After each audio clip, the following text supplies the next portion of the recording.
Morning students, BCom semester 4 cost accounting 2 हमारा जो नया सिलेबस है उसकी हमने इंट्रोडक्शन वीडियो बना ली है, आप लोगों ने देख भी ली है और इसीलिए मैं तुरंत ही स्टार्ट करती हूँ विथ रिकन्सिलिएशन स्टेटमेंट।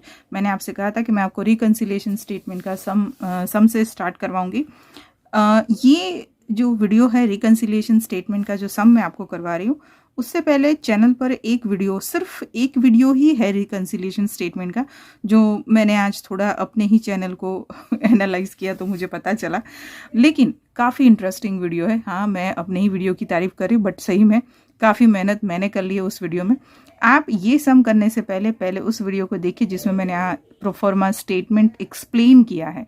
पूरा रिकन्सिलिएशन का आपका बेस जो है वो क्लियर हो जाएगा उसी वीडियो में, और उसमें मैंने एक सम भी करवाया है। मतलब अगर आप बहुत ध्यान से देखते हैं और बहुत अच्छे से समझते हैं तो आपका 75% काम उसी एक वीडियो में हो जाएगा, बाकी का 25%। अब हम शुरू करते हैं। Let's do sum number 38, that is on page number 69। क्यों यही सम? क्योंकि उस वीडियो का और उसका एक सम करने के बाद आप सीधा ये सम करेंगे और उसके बाद मैं आपको और भी लेटेस्ट 2 सम करवाऊंगी and then your reconciliation is done. फिर आपको किसी की ज़रूरत नहीं पड़ेगी इस पर्टिकुलर चैप्टर में। ये सम नंबर 38 है which was asked in north Gujarat university 2006 and 2023, यानी 2023 में पूछा हुआ सम है। हमारी जो नई एडिशन है, लेटेस्ट वन, उसमें मैक्सिमम जीयू तक मुझे 23 तक के सम मिल रहे हैं। 24 के लिए मैं फिर आपको पेपर में से करवा दूंगी, लेकिन हाल फिलहाल 23 तक भी काफ़ी सही है। चलिए स्टार्ट करते हैं। The following is the trading and P&L account of Asha manufacturing company for the year ended 31 March 25। You can see that you have profit and loss and trading account combinedly. Material production wages, work expense, GP, sales, closing stock of finished goods, and you have WIP of material wages and work expense. ये एक नया point है और अच्छा खासा है। Administrative expense and you have net profit. Now, during the year 15,500 units were manufactured, out of which 15,000 units have been sold. ये आपकी इंफॉर्मेशन है जो कह रही है कि आपने 15,500 यूनिट्स बनाए हैं और 15,000 यूनिट बेच दिए, यानी आपके 500 यूनिट का क्लोजिंग स्टॉक है, right. The costing record shows that work expense worked out at rupees 8.25 per unit and administrative expense at rupees 9 per unit. ये कॉस्टिंग रिकॉर्ड्स लिखा हुआ है, इसका मतलब ये कॉस्ट अकाउंट की डिटेल है। P&L अकाउंट का मतलब होता है रियल, एक्चुअल, जो हो चुका है, और ये कॉस्ट अकाउंट की डिटेल है, यानी ये जो आपने एस्टिमेट किया हुआ था, आपने जो एस्टिमेट किया और जो एक्चुअल रियल में हुआ, अगर इन दोनों में डिफरेंस है तो वो डिफरेंसेस को सेटअप करने के लिए हमें बनाना पड़ता है reconciliation statement. This is the core concept of the chapter. तो इस पर्टिकुलर सम में हमें क्या बनाना है? Cost sheet and statement of reconciliation. Statement reconciling the profit as shown by 2 sets of account. कौन से 2 sets of account? P&L account and cost accounts. इन दोनों को कंसाइल करने के लिए, प्रॉफिट के कंसाइल करने के लिए हम रिकन्सिलिएशन स्टेटमेंट बनाएंगे। बिल्कुल ही बेसिक A to Z जानने के लिए आप फर्स्ट वीडियो वही वाला देखिए and then come to this particular video. मैंने इसके डिस्क्रिप्शन में, यानी इंट्रोडक्शन ऑफ सिलेबस के डिस्क्रिप्शन में कॉस्ट अकाउंटिंग का जो इंट्रोडक्शन बनाया कल परसों, तो उसमें मैंने डिस्क्रिप्शन में प्लेलिस्ट की लिंक डाली है कॉस्ट अकाउंट की, तो आपको उसमें मोस्ट ऑफ सारे वीडियो मिल जाएंगे। So let's start for the cost sheet. Cost sheet में जो चेंजेस बोले गए हैं, जैसे कि ये work expense and administrative expense, अगर चेंजेस बोले हैं तो आप चेंजेस करिए। जहाँ चेंजेस नहीं बोले, इसका मतलब आपका P&L account same to same carry forward होगा। तो अगर हम P&L account same to same, क्योंकि पहला मटेरियल है, मटेरियल में कोई चेंजेस बोले नहीं है, तो हम मटेरियल को एज इट इज़ लिखेंगे। लेकिन मटेरियल है हमारा 2,91,500 और क्रेडिट साइड पर उसका वर्क इन प्रोग्रेस है, यानी कि ये अभी तक 100% फिनिश हुआ नहीं है, तो हम WIP नहीं लेंगे, तो हम उसमें से 28,000 को माइनस डिडक्ट करेंगे। 28,000 मटेरियल को माइनस करने के बाद हमारा जो बैलेंस आता है that is 2,63,500, right. Now the next one is wages, production wages, which is 1,86,100. Now WIP wages is there 15,600. अब वेजेस का WIP 15,600 माइनस करेंगे, then you will have 1,70,500. Okay, wages के बाद वर्क एक्सपेंस है। आप यूनिट कॉस्टिंग सेमेस्टर 3 में सीख चुके हो तो आपको पता है कि इन दोनों का जो हम टोटल करेंगे that will come prime cost. Your prime cost is 4,34,000। ना उसमें हम ऐड करते हैं वर्क एक्सपेंस यानी कि factory overhead work expense. Now आपने देखा कि नीचे जो चेंजेस दिए हैं उसमें लिखा है कि work expense worked out at ₹8.25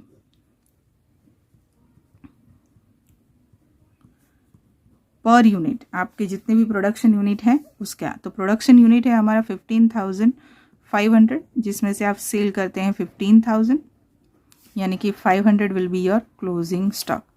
ये बहुत ही बेसिक चीज़ है जिसका मैंने यहाँ ऊपर लिख दिया है। तो this is 8.25 multiply by 15,500 and the total is 1,27,875। This is the multiplication of this two. Work expense में यही है तो हम सीधा यही करेंगे, टोटल कर देते हैं। Total will be 5,61,875। This is your work cost. ये इसे फैक्ट्री ओवरहेड बोल सकते हैं और उसको टोटल करने के बाद this is your factory cost. Now the next is administrative expense. तो वर्क एक्सपेंस के बाद हमारा जो नेक्स्ट एक्सपेंस आता है दैट इज एडमिनिस्ट्रेटिव या फिर ऑफिस एक्सपेंस। तो यहाँ पर मैं लिखती हूँ एडमिनिस्ट्रेटिव एक्सपेंस। उसमें भी उन्होंने चेंज बोला था कि it is ₹9 per unit. Per unit is 15,500। So 9 into 15,500 will come 1,39,500. We should make the total. Total हम करेंगे 7,01,375. This is your cost of production. ये आपका यूनिट कॉस्टिंग है बच्चों, जो आप ऑलरेडी सीख चुके हैं, ठीक है। Now after administrative expense the next will be sales expense, but you can see that you have closing stock of finished goods. तो हमारा इसमें से ओपनिंग स्टॉक होता तो प्लस होता, पर फिनिश गुड्स है तो हम फिनिश गुड्स को माइनस करेंगे। That is your closing stock. हम सेम टू सेम रिपीट नहीं करेंगे क्योंकि हमारी कॉस्ट शीट में चेंजेस थे। हमारा क्लोजिंग स्टॉक था 500 यूनिट्स का, तो 500 units multiply by per unit अगर हमने यहाँ पे कॉलम बनानी होती तो हम 15,500 से सबको डिवाइड करते, पर क्योंकि रिकंसिलिएशन स्टेटमेंट बनाना है तो इतना डिटेल में जाने की ज़रूरत नहीं है। एक दूसरा भी तरीका है जिससे हम क्लोजिंग स्टॉक की वैल्यू ढूंढ सकते हैं।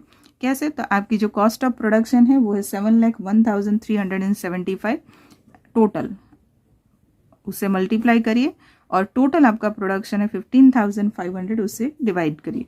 इसका अगर इक्वेशन बनाना है तो ऐसा बनने क्या कि 15,500 की टोटल कॉस्ट 7,01,375, तो 500 यूनिट्स की कैसे, इस तरह से लिखा जाएगा।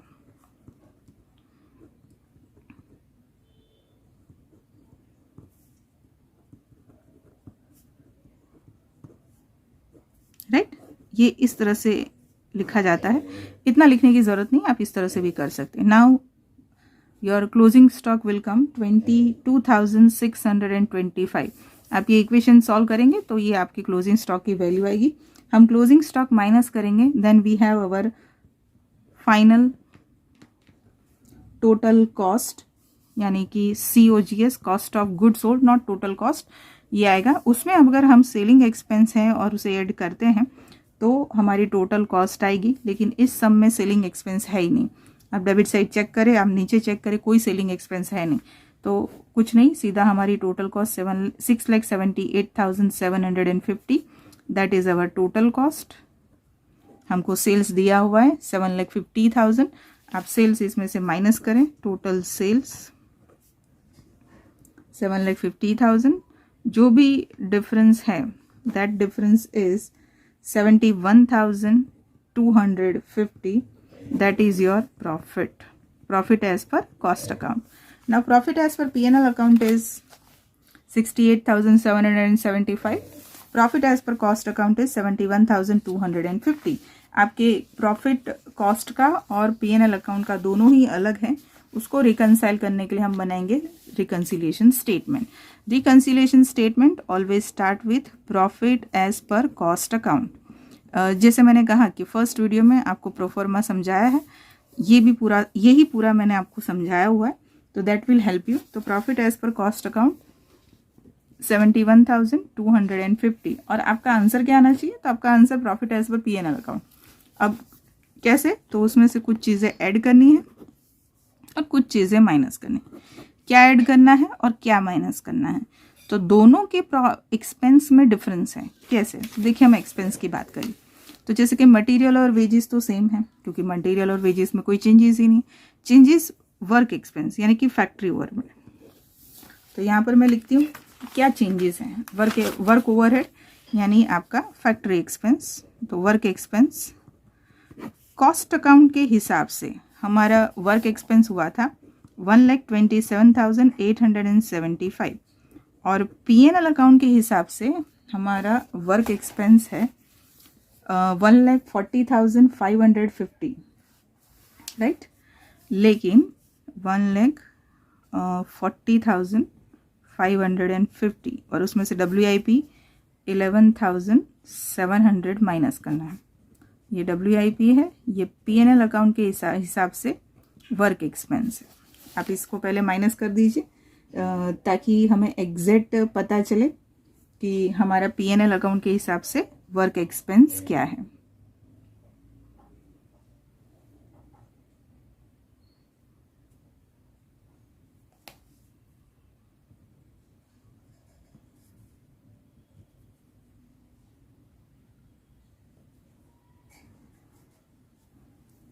राइट, तो 28,850 your work expense as per P&L account, ये मैं यहाँ लिख देती हूँ।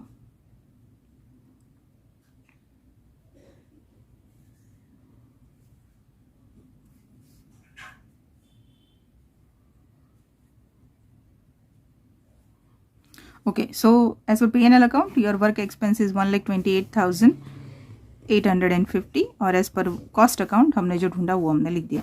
अब आप कंपेयर करो कि वर्क एक्सपेंस कॉस्ट के हिसाब से कम है और P&L के हिसाब से ज़्यादा है। तो कॉस्ट के हिसाब से कितना कम है? 975, ये कम है, यानी कॉस्ट का क्या हुआ? अंडर वैल्यूएशन और अंडर रिकवरी और अंडर एब्जॉर्प्शन। तो याद रखना है कि अगर एक्सपेंस की बात करें तो अंडर रिकवरी वर्ड याद रखना, और अगर हम स्टॉक की बात करें तो वैल्यूएशन वर्ड याद रखना, ठीक है।